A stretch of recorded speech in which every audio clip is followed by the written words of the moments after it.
안녕하세요. 성경이 밝혀주는 길을 따라 어두운 세상 가운데 빛으로 걸어가는 여러분 되시기를 소망합니다. 쉽고도 정확하게 알차고 재미있게 하나님의 말씀을 가슴 깊이 새기는 시간 소문난 성경교실의 이성훈 목사입니다.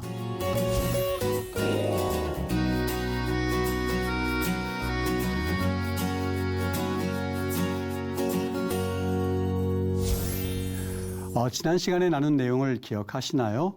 순종의 영성 두 번째 시간으로서 아마드라고 하는 단어를 가지고 우리 같이 한번 여호수아를 살펴봤고요. 오늘 여러분과 함께 나눌 이야기는 제사장의 순종, 또 타발이라고 하는 용어를 가지고 그들이 어떻게 순종하였는가 하는 이야기를 통해서 여호수아를 살펴보도록 하겠습니다.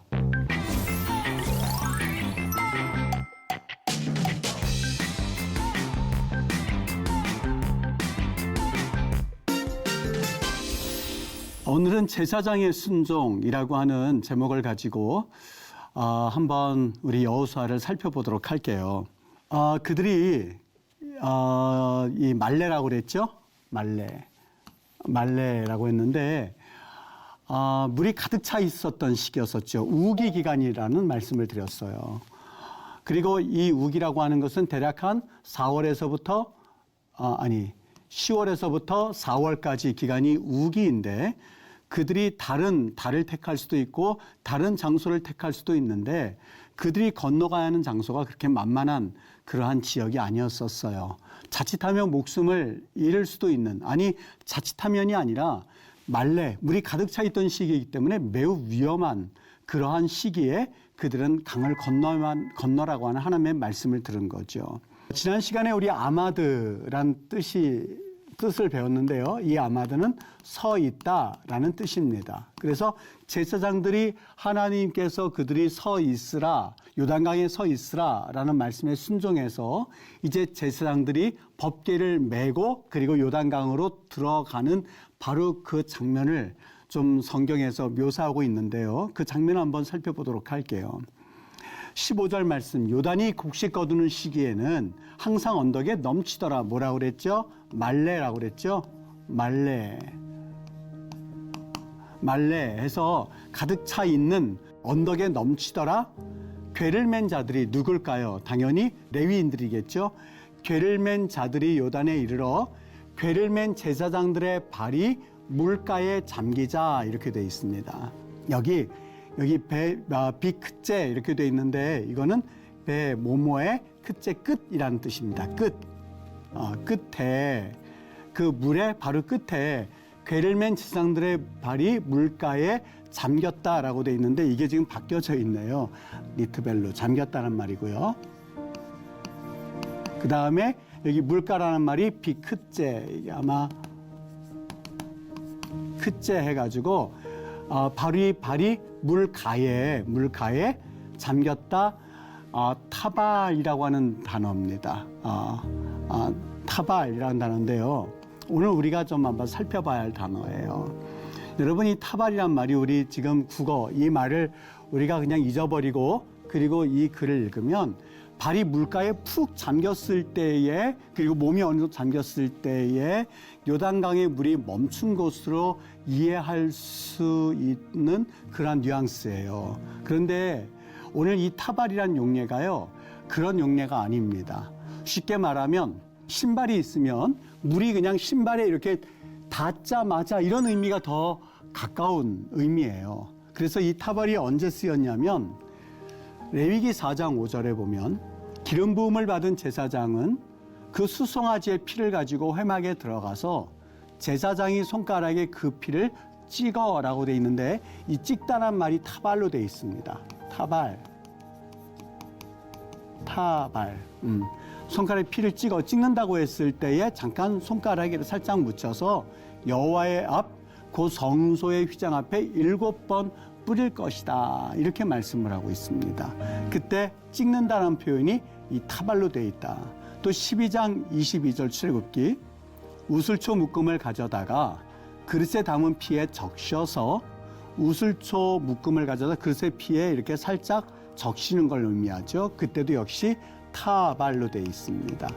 그러니까 종합해서 보면 여러분 타발이라고 하는 그 단어가 언제 쓰여졌냐면 이렇게 푹 잠겨가지고 그래서 내가 그 안에 들어가 있는 상태를 말하는 것이 아니라 여기 조금 전에 말씀드렸던 제사장대 발이 물가에 잠겼다 했을 때 그 타발의 의미는 신발이 그 물가에서 이렇게 밑바닥에 약간 닿자마자 이 뜻입니다. 닿자마자 바로 그 순간에 요단강물이 멈춰졌었던 것이죠. 바로 그 의미를 하고 있어요. 이 의미를 가만히 여러분이 염두에 두고 우리 조금 한번 더 살펴봐야 될 게 있는데 하나님께서 이제 법궤를 앞세워서 이스라엘 백성들이 뒤를 따라가서 요단강에 들어가는 바로 그 순간에 성경은 뭐라고 묘사를 하고 있냐. 여호수아가 또 제사장들에게 말하여 이르되 언약궤를 메고 백성에 앞서 건너라 하매 곧 언약궤를 메고 백성에 앞서서 즉 백성보다 먼저 가서 이렇게 의미로 우리는 받아들일 수 있는 그런 해석입니다. 그런데 이 말이 히브리 말에는 어떻게 됐냐면 리프네이 하암 이렇게 돼 있습니다.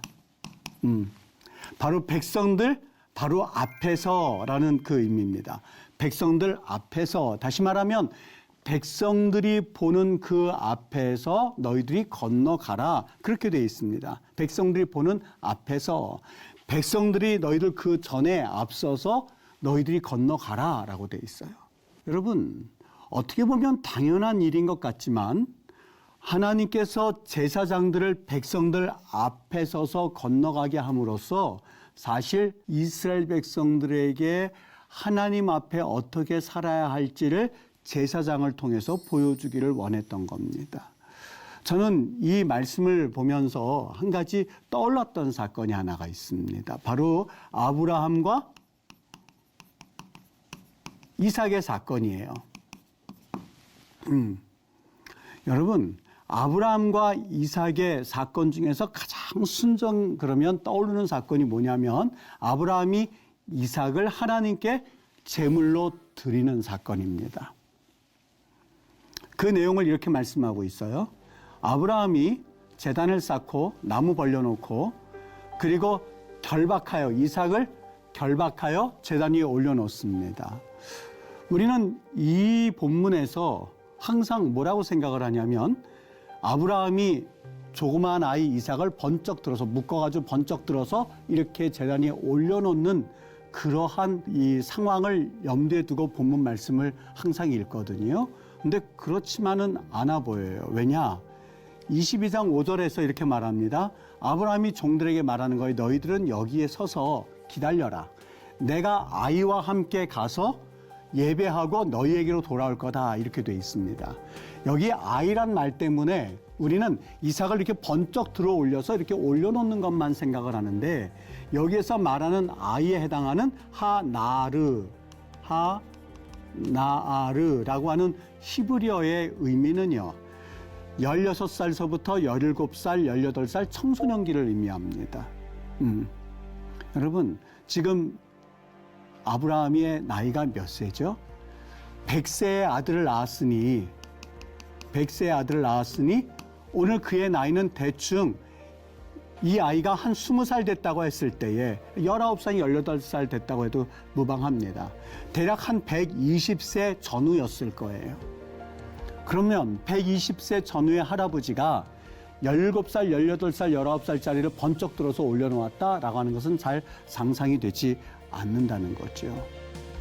오늘 이 아이를 올려놓은 것이 아니라 오늘 이 사건은 그 아이라고 불려지는 하나르라고 불려지는 이삭이 스스로 자신이 결박되어져서 자신의 발로 제단에 올라가지 않으면 이루어질 수 없는 사건이었었던 거예요.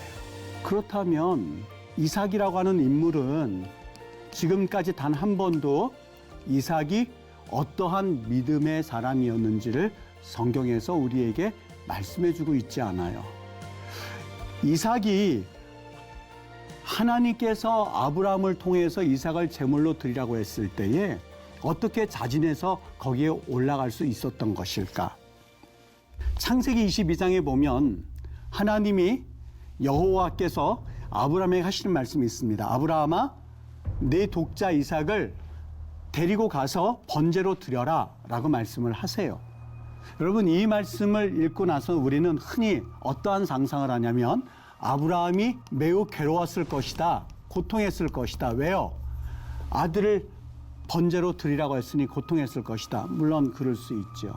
그는 이 이야기를 듣고 나서 한참을 망설였을 것이다.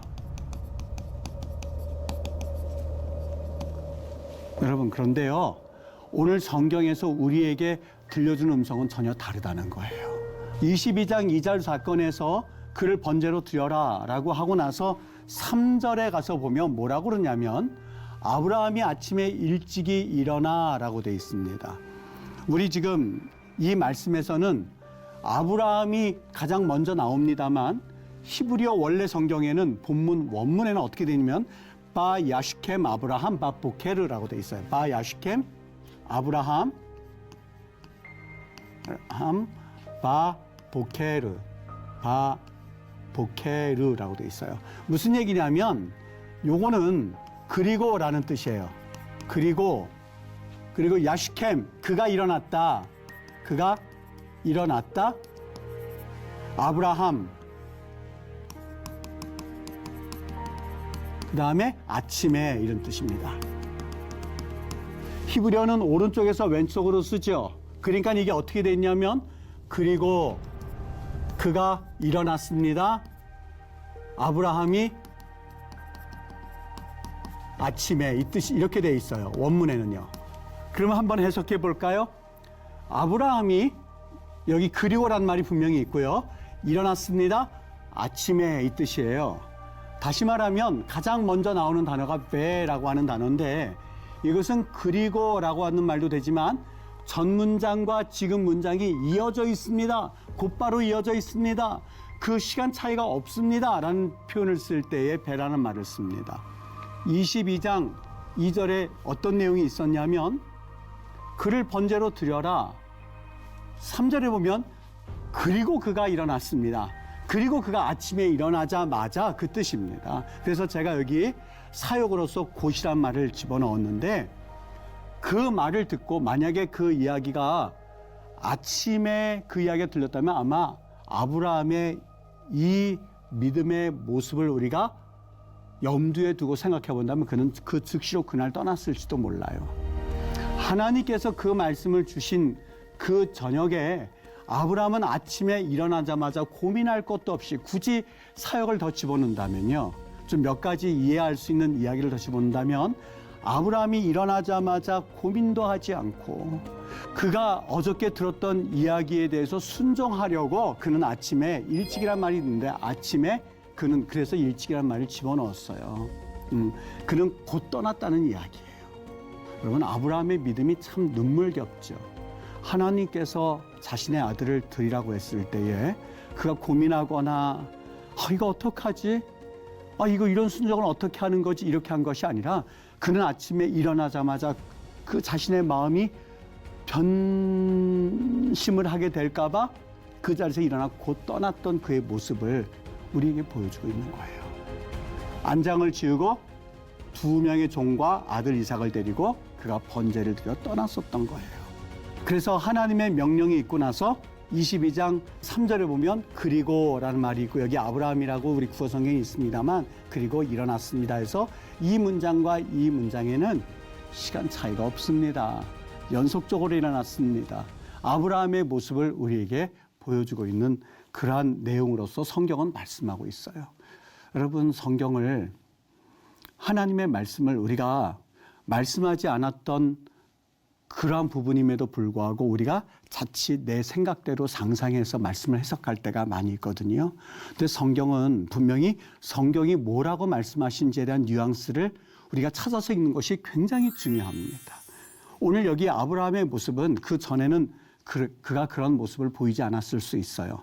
좀 불신앙적인 모습을 보였을 수 있어요. 그러나 시간이 흐르고 나서는 그를 왜 아브라함을 믿음의 조상이라고 불렀는가 하는 것을 설명해 줄 수 있는 기가 막힌 그의 순종의 모습을 여기서 보게 되는 거죠. 또 한 가지, 창세기 15장 2절, 물론 조금 아까 이야기한 대로 이 이야기 있고 나서 엘리에셀이 나오면서 불순종의 모습을 보인 때도 있었어요. 그러나 이후에 그는 하나님 앞에서 어떤 태도를 보였는지 그 믿음의 태도는 이때 보여주었던 불순종의 모습과는 전혀 다른 믿음의 모습이었다. 자, 여기 한 가지 또 하나 이야기하도록 하죠. 내가 아이와 함께 저기 가서 예배하고 우리가 너희에게로 돌아오리라. 개역 한글에는 우리가라는 말이 빠져 있습니다. 이 말씀이 빠져 있어요. 근데 이번에 개역 개정에는 우리가란 말이 담겨져 있는데 여기 나슈바라고 돼 있죠. 여기 나라는 말이요. 나라는 말이 임마누엘 할 때 누란 말도 역시 우리란 말과 마찬가지로 이 누이라고 하는 이 말은 우리란 뜻입니다. 그러니까 우리가 너희에게 돌아오리란 말의 번역이 맞아요. 그 전에는 이 말씀이 빠져 있었거든요. 근데 이게 참 중요합니다. 왜? 아브라함이 종들에게 이르되 너희는 여기 와서 기다려. 나하고 이삭하고 가서 번제를 드릴 거야. 그러면 번제를 드린다고 하는 것은 이삭을 하나님께 드리고 그를 죽인다는 의미입니다. 그러면 돌아올 때에 누구만 돌아오는 게 맞습니까? 나 혼자서 돌아올게. 그렇게 하는 말이 맞아요. 나슈바가 아니라 아슈바 혹은 아슈브, 나 혼자 들어올 거야. 그렇게 말하는 게 맞을 거예요. 아슈브, 나 혼자서 돌아올 거야. 그런데 그렇게 말하지 않고 눈이란 말을 통해서 우리가 너에게로 돌아오리란 말을 분명한 말씀을 하고 있는 것을 볼 수 있습니다. 아브라함이 어떤 모습을 보실 수가 있을까요? 여러분 한번 판단해 보시죠. 생각해 보시죠. 아브라함이 어떤 모습일까요? 나는 이 아들을 가서 죽일 거야. 번제로 드릴 거야. 그런데 하나님께서는 분명히 나에게 약속하셨거든. 네 후손을 통하여서 하늘의 별처럼 땅의 모래처럼 그렇게 많아진다고 말씀을 하셨거든. 방법은 하나밖에 없습니다.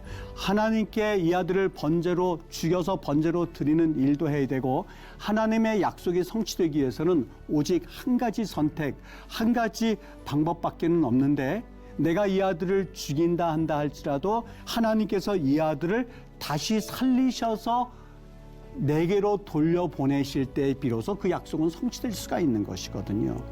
그래서 이 종들에게 아브라함이 하는 말은 내가 아이와 함께 저기 가서 예배하고 그리고 우리가 나 혼자 아니야.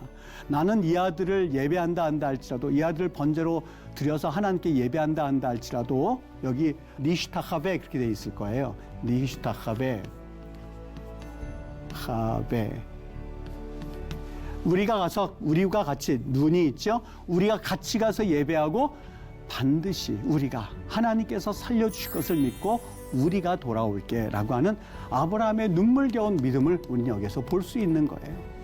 그래서 히브리서 11장에서는 아브라함은 이삭을 죽은 자 가운데서 살리실 줄을 믿고라고 돼 있죠. 죽은 자 가운데서 하나님께서 이 이삭을 우리 한번 읽어보고 넘어갈까요? 히브리서 11장 19절 읽어드릴게요. 여러분 한번 들어보십시오. 여기서 저가라고 하는 것은 아브라함을 말합니다. 아브라함이 하나님이 능히 죽은 자 가운데서 다시 살리실 줄로 생각한지라 비유컨대 죽은 자 가운데서 도로받은 것이니라.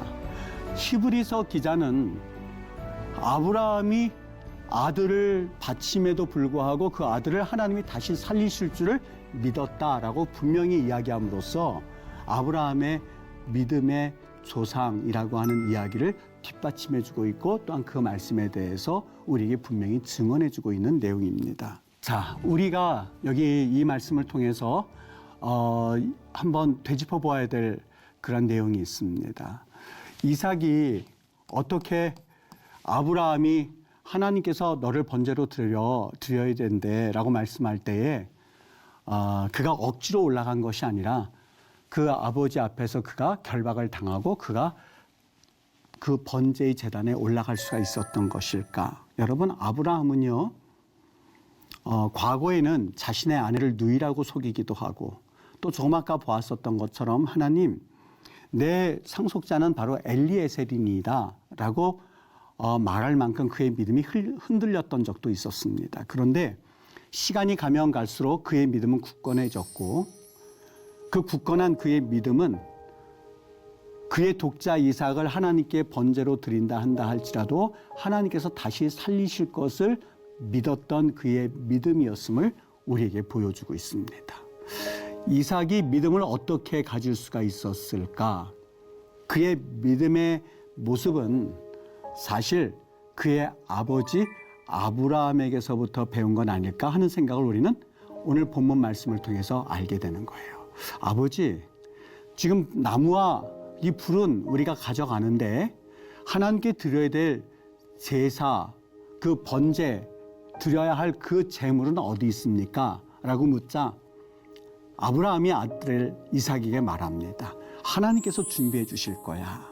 그러면서 그의 굳건한 그 얼굴, 그리고 굳은 의지의 얼굴을 아마 자신의 아들 이삭에게 보여주었을 거예요.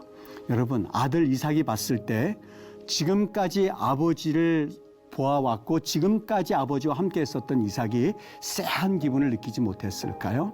아마 그 말의 의미가 무엇인지 잘은 모르겠지만 아버지의 말씀과 그 아버지의 그 어투, 아브라함이라고 하는 그 아버지의 어투가 이전과는 다르다는 것을 분명히 느꼈을 거예요.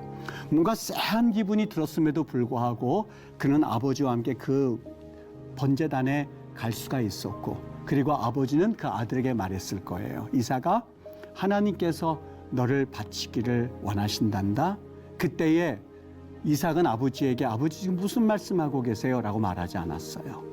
아버지가 하신 말씀을 그대로 순종하여서 그렇군요. 아버지, 저 올라가겠습니다. 번제단에 누웠고 120살 정도 된 그 아버지는 아들을 하나님 말씀에 의지하여서 그래서 번제물로 잡으려고 했을 때에 하나님께서는 그의 손을 멈추셨고 그 번제물을 위하여서 한 마리의 귀한 번제물을 준비하셨던 사건을 우리는 창세기에서 볼 수 있는 것이죠. 조금 전의 이야기로 다시 돌아가도록 할게요. 이스라엘 백성들이 보는 앞에서 번제단에 올라갔었던 그 이삭의 모습처럼 오늘 제사장은 하나님 앞에서 그 순종의 모습을 보여줍니다. 하나님이 우리 지난 시간에 배웠죠. 아마드. 하나님이 그들에게 너희들 그 요단강가에 가서 서 있어라. 이 말은 너희들이 죽음으로 하나님 말씀을 순종해라 라는 말씀으로 받아들일 수밖에 없는 명령이었어요.